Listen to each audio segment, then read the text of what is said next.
Hello everyone, welcome to our channel. Today we are going to discuss about the most important question or MCQ for UPSC Prelims 2021. Already we discussed part 39, 1 to 39. Now we are going to discuss about the part 40. Then let's start it.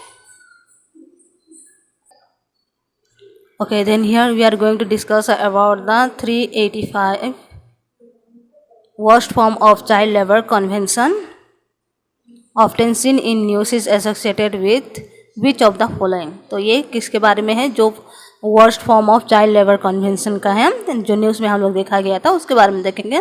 United Nation Children Fund, International Labour Organization, Office of the United Nation High Commission for Human Rights, International Society for Prevention of the Abuse and Neglected. तो हम लोग का ये जो international Labour organisation के ये में हुआ था ये, तो हम लोग का बी है सही आंसर। तो थोड़ा सा एक्सप्लेनेशन इसका देख लेंगे। Okay, here that kingdom of tonga A Polynesian kingdom recently outlet the worst form of the child labour. Okay, और ये जो 101 ईयर्स जो हिस्ट्री ये था उस समय में ये ऑर्गेनाइजेशन ये किया गया था, इंटरनेशनल ऑर्गेनाइजेशन। और ये कन्वेंशन 182 कन्वेंशन में 1999 एनुअल इंटरनेशनल लेबर कॉन्फ्रेंस में इसके बारे में ये किया गया था।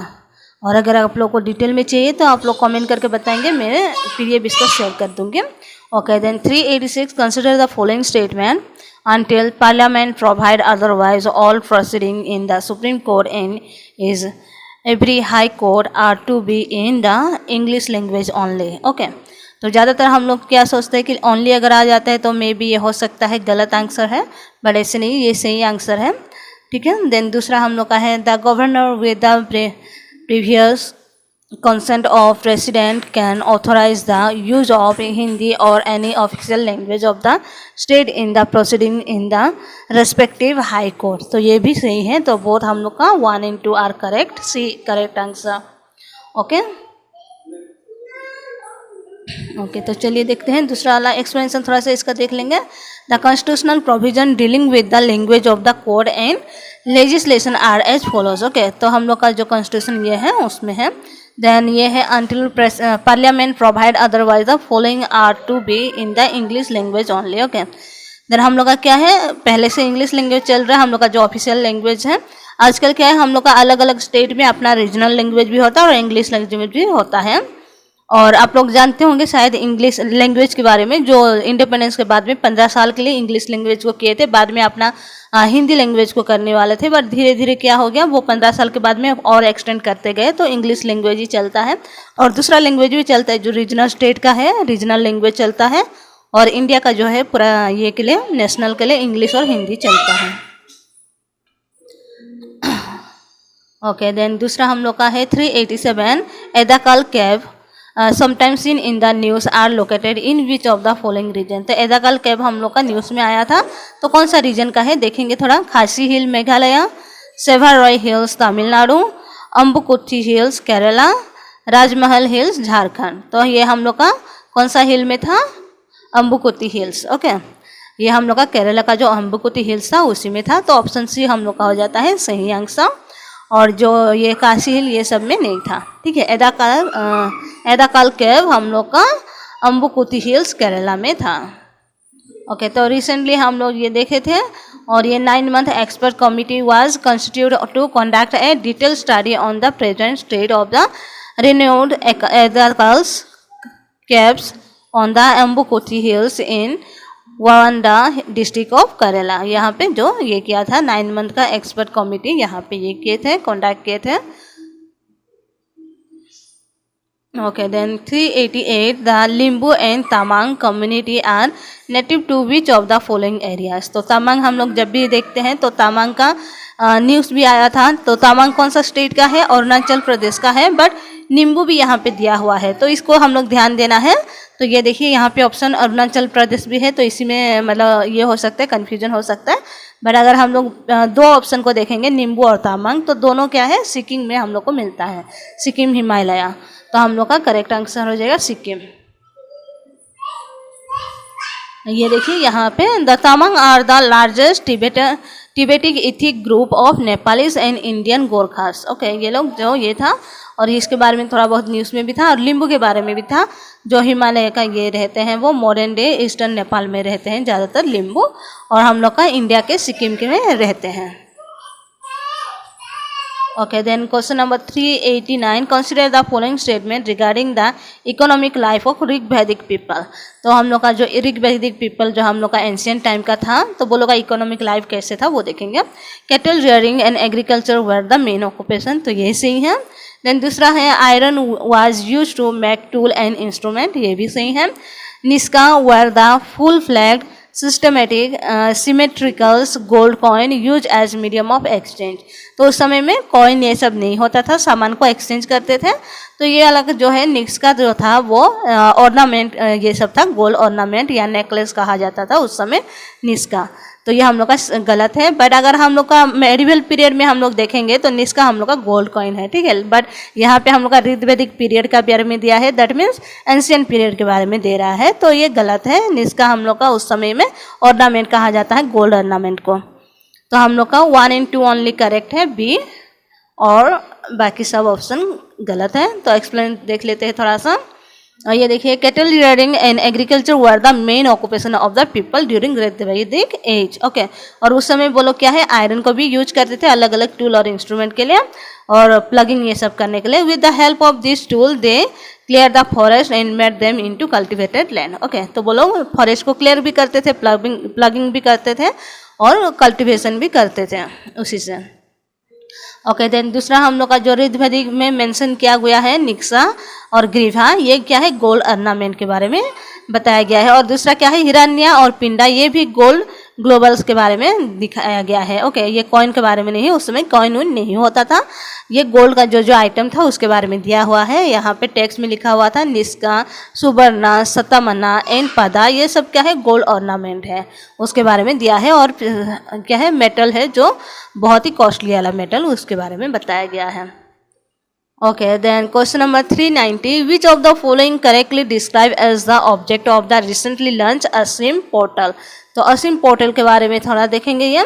It to help citizen to tribal community to widen their reach to government benefit and raise awareness about various scheme among them, तो ये नहीं है। To help skilled people find sustainable livelihood opportunities so as to bridge the demand supply for skilled workforce across sector, तो ये हम लोग का correct answer हो जाता है। Okay, B. तो एक्सप्लेनेशन थोड़ा सा देखेंगे। Ministry of skill development and entrepreneurship launch ASIM portal. Okay, तो ASIM का ये फुल फॉर्म है आत्मनिर्भर स्किल एम्प्लॉयर मैपिंग। और अभी जो ये के लिए लॉकडाउन ये सब के लिए बहुत सारे लोगों का जॉब वॉब छूट गया था, तो उसके वजह से ये ASIM पोर्टल को बनाया गया है, जिससे वो अपना ये को स्किल को वहाँ पे डेवलप करा सकते हैं और वहाँ को मेंशन करा सकते हैं, और कोई भी उसे हायरिंग कर सकते हैं आसानी से। अगर कोई टीचर है तो वो अपना बायोडाटा ये सब डाल सकते हैं, अगर कोई भी मैकेनिकल है, कोई भी जॉब करते हैं, तो वो अपना बायोडाटा वहाँ पे ASIM पोर्टल में जाके डाल सकते हैं, और वहाँ से उनको जॉब आसानी से मिल सकता है। ओके, देन दूसरा हम लोग का है 391, the index of cancer preparedness is release by which of the following organization. तो ये हम लोग का क्या है, हेल्थ के बारे में है, जो कैंसर प्रिपेयर्डनेस के बारे में इंडेक्स जो है हर साल में निकलता है, इसका रिलीज किया जाता है। तो कौन रिलीज करता है, कौन सा ऑर्गेनाइजेशन, देखेंगे। तो यहाँ पे देखिए वर्ल्ड हेल्थ ऑर्गेनाइजेशन, तो ये हेल्थ के बारे में है, तो मे भी हो सकता है कि हेल्थ ऑर्गेनाइजेशन का हो सकते हैं। इकोनॉमिक्स इंटेलिजेंस यूनिट, तो इकोनॉमिक्स यहाँ पे हेल्थ के बारे में कोई भी रिलेटेड नहीं है, तो ये नहीं हो सकता, हम ये से भी सोच सकते हैं। Union for international cancer control, तो ये भी हम सोच सकते हैं। और ऑल ऑफ दी एबव, ये नहीं हो सकता है, क्योंकि हम लोग बी को हमेशा ये छोड़ देंगे कि ये क्या है, इकोनॉमिक्स इंटेलिजेंस यूनिट के बारे में है। बट वही सेम सही आंसर है हम लोग का, जो बी है, इकोनॉमिक्स इंटेलिजेंस यूनिट। ओके, ये है हम लोग का सही आंसर। एक्सप्लेनेशन थोड़ा सा देखेंगे। The recently release economics intelligence unit report on cancer preparedness in Asia Pacific progress toward universal cancer control sponsored by Roche examine the finding from the EIU index of cancer preparedness It describes the complexity of the challenges of cancer facing 10 Asian Pacific countries. India rank 8 for cancer preparedness in the region. Okay, तो इसके according to this organisation हम लोग का India को क्या मिला है, 8 rank मिला है जो कैंसर प्रिपेयरनेस के लिए. Okay, 392 consider the following a metal और पैथोलॉजिकल इफेक्ट के बारे में दिया हुआ है. तो देख लेते हैं इसका. मर्क्यूरी हम लोग का जो पैथोलॉजिकल इफेक्ट है, haemolysis, arsenic lungs cancer, cadmium bone deformation. तो ये हम लोग का तीनों के तीनों ही सही हो जाता है. तो ऑप्शन डी हम लोग का करेक्ट है. ओके, तो थोड़ा एक्सप्लेनेशन इसका देख लेंगे. ये देखिए, ये मर्क्यूरी हम लोग का जो है हाइमोलाइसिस, एब्डोमिनल पेन और मिनामात डिजीज के बारे में है, उसको ये कर सकता है. देन लीड का क्या है हम लोग का, damage of brain, live and kidney, anaemia, ये सब के लिए है. आर्सेनिक है लंग्स कैंसर, उल्सरीज, गैस्ट्रोलिक्सियन और मेंटल डिप्रेशन, ये सब के बारे में. और कॉपर, जिंक, ये सब के बारे में भी दिया हुआ है. अगर आप लोग को चाहिए तो पीडीएफ के लिए आप लोग कमेंट करके बता सकते हैं, तो मैं शेयर कर दूंगी, फ्री ऑफ कॉस्ट है. ओके, देन दूसरा देखेंगे 393. Which of the following are classified as electoral offences under Representation of People Act 1951. तो हम लोग का जो रिप्रेजेंटेशन ऑफ पीपल एक्ट 1951 के थ्रू ये इलेक्टोरल ऑफेंस के बारे में देखेंगे. Promoting enmity between community on the basis of religious classes, caste और etc. Then publishing exit poll during conduct of election, filling false affidavit. तो ये हम लोग का तीनों के तीनों ही हो जाता है सही. ठीक है.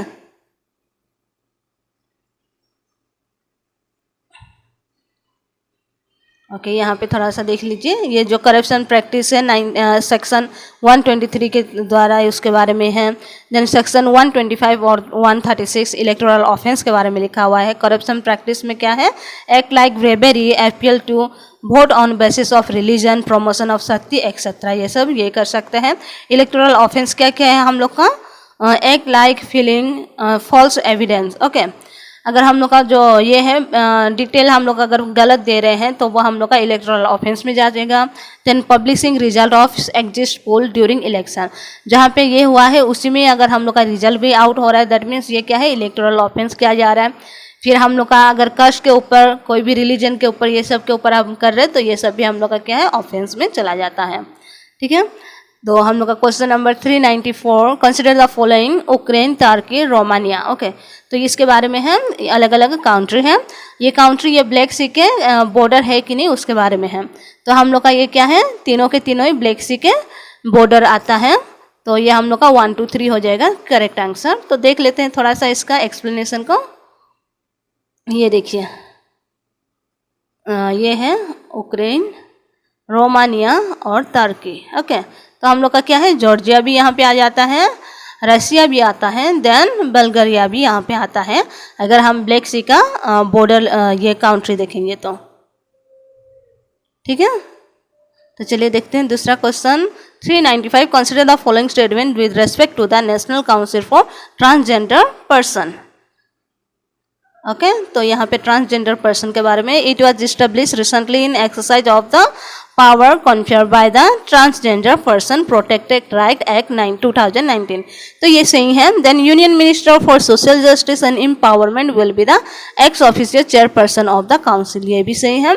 along with representative of transgender community, expert representing NGO will also form a part of the council along with other member, ये भी सही है. तो हम लोग को यहाँ पे क्या है, इनकरेक्ट वाला पूछा है, तो हम लोग का क्या है, यहाँ पे कोई भी इनकरेक्ट नहीं है. Then none of the above are incorrect. Okay, क्योंकि सभी हम लोग का करेक्ट है, तो हम लोग का डी ऑप्शन सही हो जाएगा. तो यहाँ पे थोड़ा सा देख लेते हैं. Ministry of social justice empowerment has constituted the national council for transgender person, A requirement under the transgender person protection right act 2019. Okay, जो प्रोटेक्शन राइट एक्ट 2019 के थ्रू ये किया गया था. और सोशल जस्टिस मिनिस्टर ये चेयरपर्सन है council का. और दूसरा क्या है, 5 रिप्रेजेंटेटिव ट्रांसजेंडर कम्युनिटी है इसमें, और रिप्रेजेंटेटिव है मिनिस्ट्री और डिपार्टमेंट. और दूसरा हम लोग का NHRC और NCW, जो 5 कम्युनिटी है उसमें से NHRT, NCW, स्टेट गवर्नमेंट और UT, देन NGO भी इसमें ये कहते हैं रिप्रेजेंटेटिव करते हैं. Okay 396 with reference to index link bond consider the following statement. Okay, तो हम लोग का जो लिंक बॉन्ड के बारे में है वो देखेंगे। It is a bond in which payment of interest income on the principal is usually related to specific price index. तो ये हम लोग का सही है।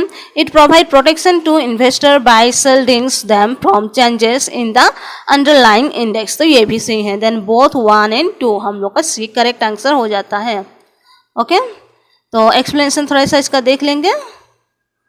An index linked bond is a bond in which payment of interest income on the principal is related to a specific price index, और usually इसे क्या कहा जाता है, कंज्यूमर प्राइस इंडेक्स भी कहा जाता है। और इसके बारे में पूरा डिटेल में है, आप लोग को अगर चाहिए तो पीडीएफ के लिए आप लोग कमेंट करके बता सकते हैं, मैं पीडीएफ आप लोग के लिए शेयर कर दूंगी। ओके, देन दूसरा देखेंगे 397 with reference to laser consider the following statement. तो लेजर के बारे में हम लास्ट ईयर भी इसके रिलेटेड क्वेश्चन पूछा गया था, तो ये देख लेते हैं। Laser produce a very narrow beam of light. तो ये हम लोग का क्या है, लेजर क्या है, एकदम नैरो बीम लाइट को ये करता है, प्रोड्यूस करता है। Laser beam can only travel over short distance. तो शॉर्ट डिस्टेंस में भी ये ट्रैवल कर लेता है। They can be use for cutting diamond. तो ये हम लोग का तीनों के तीनों ही करेक्ट हो जाता है।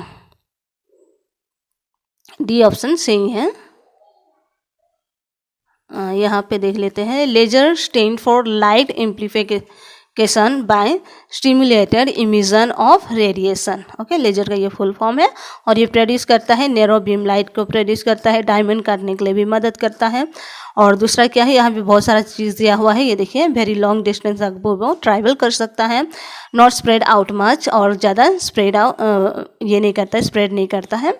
और ये बहुत ही अलग अलग चीज़ों के लिए भी यूज करते हैं लेजर जो। Okay, then question number 398, which of the following statement is are correct with respect to court of small causes? Okay, तो court of small causes, they are established by the order of respective high court. They adjudicated only civil cases. तो ये हम लोग का कौन सा answer सही हो जाता है वो देखेंगे। तो हम लोग का यहाँ पे जो ऑप्शन है 1 only, 2 only, both 1 and 2, neither 1 not 2। तो हम लोग का यहाँ पे 1 गलत है, 2 ओनली करेक्ट है। ठीक है, तो यहाँ पे देखिए 1 क्या है, court of small causes are establish under the presidency small cause court act 1882 के द्वारा ये हुआ था। As per the act the state government may by order in writing establish a court for small causes.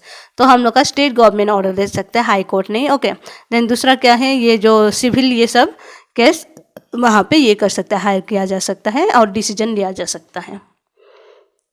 Okay, then 399, which of the following is our function of Animal Welfare Board of India? Animal welfare board के बारे में है। It implement the central sector scheme for the welfare of animals. It take care of the welfare of domesticated and wild animal in captivities. It provide financial assistance to recognize animals wild organization। तो ये हम लोग का both all are correct, 1, 2 and 3। Explanation थोड़ा देखेंगे।